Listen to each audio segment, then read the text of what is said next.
আজকে বানালাম গোটা মুসুরির খিচুড়ি। দেখুন দারুণ স্বাদের গোটা মুসুরির খিচুড়িটা বানালাম। দেখতে থাকলে পুরো ভিডিওটা দেখার জন্য চলুন মেন কোর্সে যাওয়া যাক আমি কিভাবে বানালাম। আসসালামু আলাইকুম বন্ধুরা, কেমন আছেন? আশা করি ভালো আছেন। টিকি কিচেনে সবাইকে স্বাগত। আজকে বানাচ্ছি এই যে বৃষ্টির ওয়েদারে ফাঁকা মাঠ, ফাঁকা ব্যাটে বানাচ্ছি। দেখেন ফাঁকা উঠোনে আমি বানাচ্ছি গোটা মুসুর। এটা গোটা মুসুর কলাই, দেখুন এই যে গোটা মুসুর খিচুড়ি। বৃষ্টির মধ্যে গোটা মুসুর খিচুড়ি বানাবো। আমি তো বারান্দায় রান্না করছি, আপনারা সবাই জানেন। যেহেতু আমার রান্নাঘরটা অবস্থা খুব খারাপ, দেখুন আমার রান্নাঘরের অবস্থা। আমার রান্নাঘর অবস্থা খারাপ, আমার তো আর কোনো জায়গা নাই রান্নাঘরের। এই ফাঁকা গাছের ফাঁকার মধ্যে রান্না করছি। দেখুন বন্ধুরা, কদম গাছের তলায় লঙ্কা গাছের পাশেই আমি রান্নাটা করছি। তাদের উনুনটা আমি জেলে নিয়েছি। বৃষ্টি পড়ছে ঝিরঝির করে, বৃষ্টির মধ্যে রান্না করছি খিচুড়ি।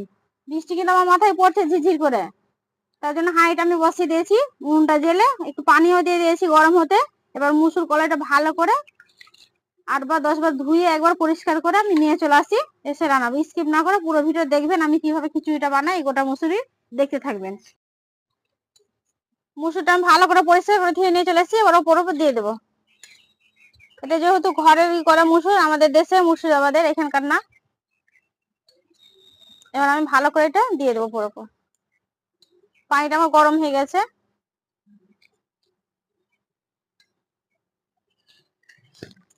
অল্প করে চাল নিয়েছি, চালটা আমি ধুয়ে দিয়ে দেবো পরিষ্কার করে।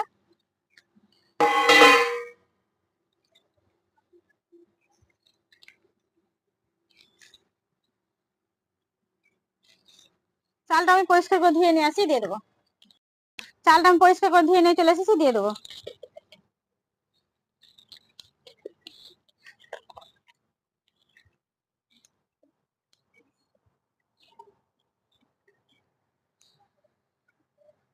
চালটা আমি দিয়ে দিলাম। এবার তেজপাতা নিয়েছি, দুটো তেজপাতা ছিঁড়ে দিয়ে দেবো। দুটো তেজপাতা ছিঁড়ে দিয়ে দিলাম। এবার একটু নেড়ে দেবো।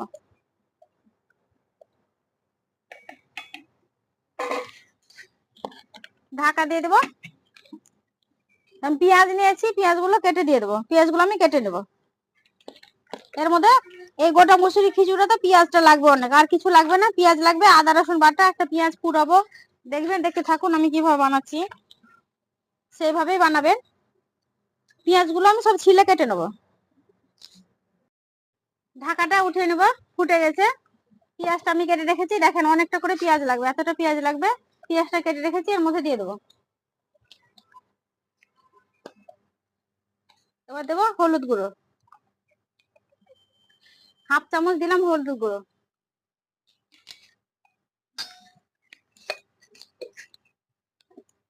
আবারও নেড়ে দেবো। এটা কিন্তু গোটা মুসুর খিচুড়ি, এটার মধ্যে কোনো সবজি লাগবে না, সবজি ছাড়াই হবে।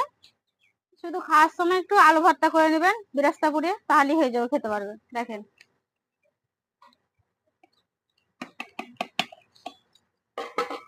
এবার আবারও চাল সিদ্ধ হওয়ার জন্য ঢাকা দিয়ে দেবো। এবার একটা গোটা পেঁয়াজ নিয়েছি, দেখেন একটা বড় সাইজের পেঁয়াজ নিয়েছি গোটা। এটা কিন্তু পেঁয়াজ পোড়াটা লাগবেই।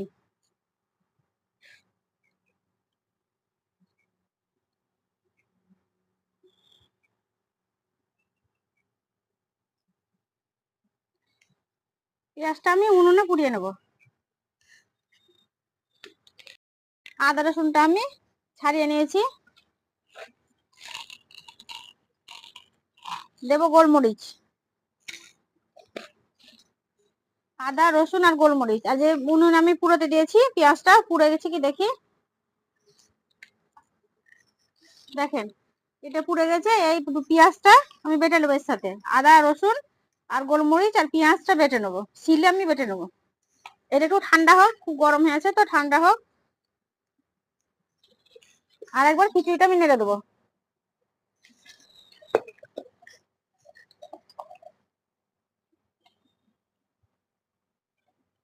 সবজি সব রকম সবজি থেকে কিন্তু বন্ধুরা এই খিচুড়িটা খেতে দারুণ হয়, দারুণ স্বাদের হয়। ওই জন্য আজকে বৃষ্টি হচ্ছে 3-4 দিন ধরে পরস্পর, ওই জন্য আজকে ভাবলাম খিচুড়ি বানাই। দেখুন এই খিচুড়িটা দারুণ হবে খেতে, এখনো হয়নি। আবারও ঢাকা দিয়ে দেবো সেদ্ধ হওয়ার জন্য চাল ডালটা। আবারও ঢাকা দিয়ে দিলাম চাল ডালটা সেদ্ধ হওয়ার জন্য। এবার আমি আদা রসুন পেঁয়াজটা বেটে নিয়ে আসি শিলে। পরিষ্কার করে ধুয়ে নিয়েছি, এই কালোগুলো কিন্তু ছাড়িয়ে ফেলবো না, এগুলো বেটে নেবো। এই যে আদা রসুন গোলমরিচ নিয়েছি, এটাও আমি ধুয়ে নিয়ে পরিষ্কার করে ধুয়ে নিয়ে আমি শিলে দিয়ে দিলাম।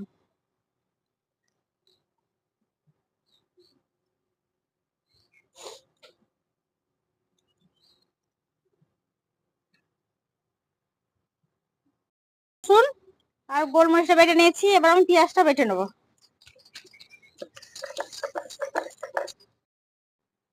আদা রসুন পেঁয়াজ গোলমরিচটা বেটে নিয়ে চলে এসেছি। এবার একটু ঢাকাটা উঠিয়ে নেবো।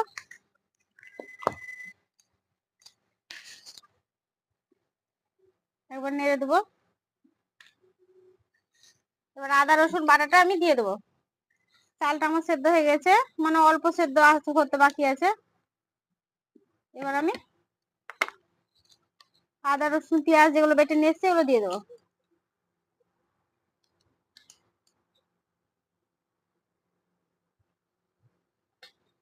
দিয়ে একবার ভালো করে নেড়ে দেবো।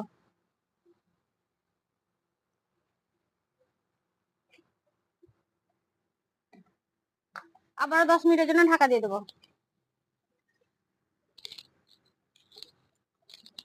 ধর হয়ে গেছে, ঢাকাটা উঠিয়ে দিয়েছি। এবার খুব জোরে জোরে ফুটছে বন্ধুরা, ঢাকা দিলে চলবে না। এবার অনবরত নাড়তে হবে ঢাকা ছাড়াই। সেদ্ধ হয়ে এসছে।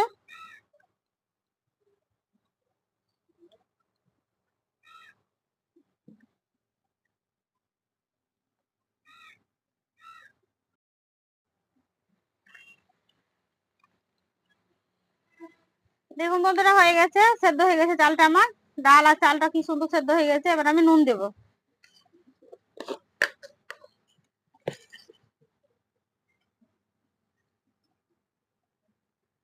1.5 চামচ দিলাম নুন। নুনটা দিয়ে ভালো করে নেড়ে দেবো।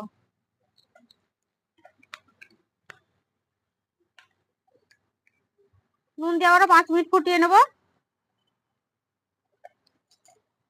দেখো নুনটা দিয়ে আরো আমি 5 মিনিট ফুটাবো, তারপর নামাবো।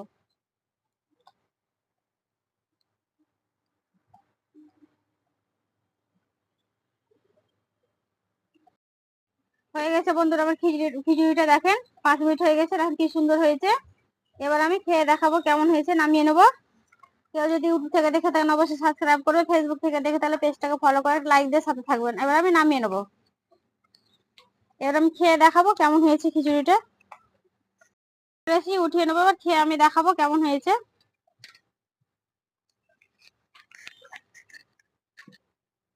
একটু ঠান্ডা হলে এটা বসে যাবে, একটু পাতলা করেছি, ঠান্ডা হলে বসে যাবে। একটু খেয়ে দেখাই আমি কেমন হয়েছে।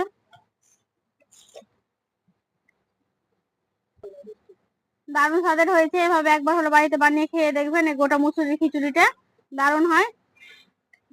আমি যেভাবে রান্না করলাম সেভাবে রান্না করে খেয়ে দেখবেন। আর কেমন লাগলো আমাকে কমেন্ট করে জানাবেন অবশ্যই। সুস্থ থাকবেন, সাবধানে থাকবেন। পুরো ভিডিও দেখার জন্য ধন্যবাদ।